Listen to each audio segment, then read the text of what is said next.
You will not lose hope. Hindi ka dapat mawalan ng pag-asa. At on top of this all, sinasabi ko lang sa inyo ito sa pananaw ng tao. Pero alam nyo bang sa Biblia may sikreto para ma-overcome natin ang stress at mga problema, lalo na sa ating trabaho? Alam nyo,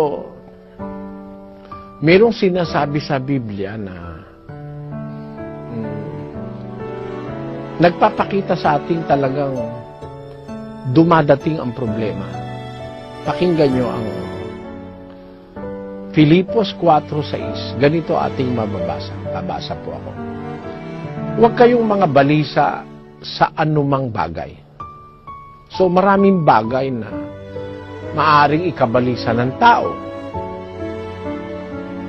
Pagkain, daramitin, inumin, kabuhayan, pamilya, yung social standing mo, yung community relationships, marami kang pwedeng ikabalisa.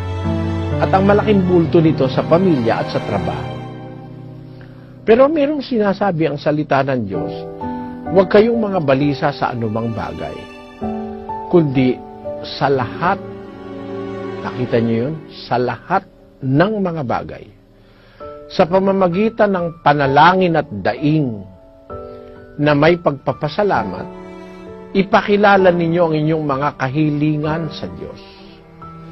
So, ang pinakamaganda sa lahat, pag dumadating ang problema o kabalisahan sa buhay, unang lumapit tayo sa Diyos. Maniwala kayo, may Diyos. Yung mga taong nagsasabing walang Diyos, hindi lang gumagamit ng isip yun. Walang gagawa ng planeta, ng araw, ng bituin kung walang Diyos. Remember that principle in science, nothing happens without a cause. Walang nangyayari na walang dahilan. Scientifically, physically speaking, nothing happens without a cause. More so in the spiritual. Sa spiritual, hindi maaring mangyari ang lahat ng ito kung walang dahilan. At ang dahilan ng existence ng lahat ng bagay ay ang isang Diyos na gumawa nito. At alamin natin yung gumawa, Diyos na may pag-ibig, lalo na sa ating mga tao. Kaya pag dumadating sa atin yung parang meron tayong suliranin na parang hindi mo kaya, may suliranin kang parang mabigat dalhin sa puso mo, suliranin sa trabaho, sa mga katrabaho mo, napapag-initan ka. Ang sabi ng Biblia, huwag kayong mabalisa sa anumang bagay, kundi sa lahat ng mga bagay, sa pamamagitan ng panalangin at daing na may pagpapasalamat, ipakilala ninyo ang inyong mga kahilingan sa Diyos. Sa Diyos ka agad lumapit. Alam niyo, walang kapareho yun eh. Lalapit ka sa tao, maaari kang mabigo, maaari hindi niya rin kaya yung iyong problema. Pero kung lalapit ka sa Diyos, walang hindi magagawa ang Diyos na itutulong sa iyo. Sabi niya, ipakilala ninyo ang inyong kahilingan sa Diyos. Ibig sabihin nun, mananalangin ka. Pagdating ng problema, the first step to take, if you are a Christian, is to pray. That is the very first step to take. Pray. Manalangin. Pagkatapos mong manalangin, yung ikinababalisa mo, yung problema mo, bigay mo sa Diyos. Yun ang sikreto nun. Alam niyo kung bakit? Basahin natin ang unang Pedro 5:7. Na inyong ilagak sa Kanyang lahat ninyong kabalisahan, sapagkat kayo'y ipinagmamalasakit niya. Sa English it says, cast all your anxieties on Him, for He cares about you. It is a very clear consolation for Christians. Pagdating ng problema, anxieties in life, manalangin ka. Pagkatapos mong manalangin, ipagtiwala mo sa Kanya. Cast all your anxieties on Him. Ilagak nyo ang inyong kabalisahan sa Kanya. Bakit? Sapagkat kayo ipinagmamalasakit niya. Alam nyo, yung pagmamalasakit, nararanasan natin yan sa tao. Sa magulang, may malasakit sa anak. Sa asawa, may malasakit sa asawa. Anak, minsan may malasakit sa magulang. Kapitbahay lang merong malasakit sa kapitbahay. Kung sa ating mga tao, wala namang nag-uutos, nakakaramdam tayo ng pagmamalasakit sa mga mahal natin sa buhay. Kung ikaw ay Kristiyano, anak ka ng Diyos, marunong kang kumilala sa Diyos. Nakikita naman ng Diyos na hindi ka naman masamang tao. Itanong mo ang sarili mo, pagmamalasakit ka ba ng Diyos? Sigurado. Kasi tayo lang mga taong makasalanan, marunong magmalasakit. Yung pan-Diyos na mismong lumalang sa atin ang hindi niya tayo ipagmalasakit. Kaya, sabi ng Biblia, kayo'y ipinagmamalasakit niya. Sabagay, hindi naman lahat ng tao yan. Kundi yung mga taong nagtitiwala at kumikilala sa Diyos. Sabi ng Biblia, kung meron kang kabalisahan, hindi ka dapat malungkot Simple lang ang procedure ng paghahandle ng stress at ng problema. Una, manalangin. Yun ang biblical admonition. Yun ang hatol bibliko. Pagdating problema, una, manalangin ka. Tapos, ipagtiwala mo sa Diyos, bahala ka na po, Panginoon. Hindi ko po yata ito kayang isolve.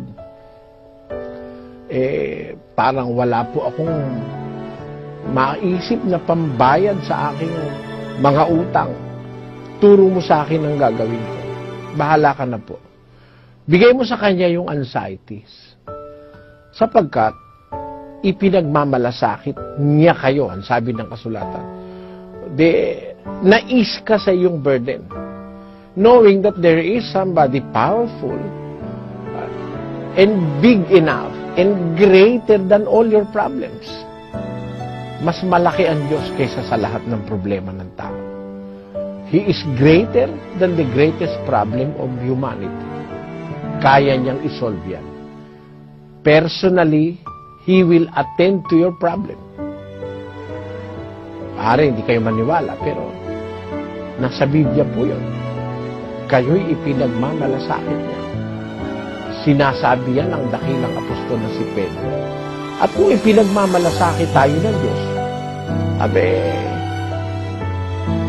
alam nyo, yun lang ikaw tatawid sa karsada Minsan meron kang hindi nakikita Meron palang biglang dumarating na sasakyan na parang hindi mo napansin pero kung mo ipinagmamalasakit ka ng Diyos, bago ka umalis ng bahay, nanalangin ka naman, nag-pray ka, hindi mo nakikita yung sasakyan, ikaw ang nakita ng sasakyan, nakapag-preno siya. Ginising ng Diyos yung nagmamaneho dahil pinagmamalasakit ka. Napabuti ka. Nagagawa ng Diyos yan sa lahat ng areas of life. Lalo na sa trabaho. Alam nyo kasi ang trabaho, yan gawain ng taong gustong mabuhay ng marangal Yang magtrabaho.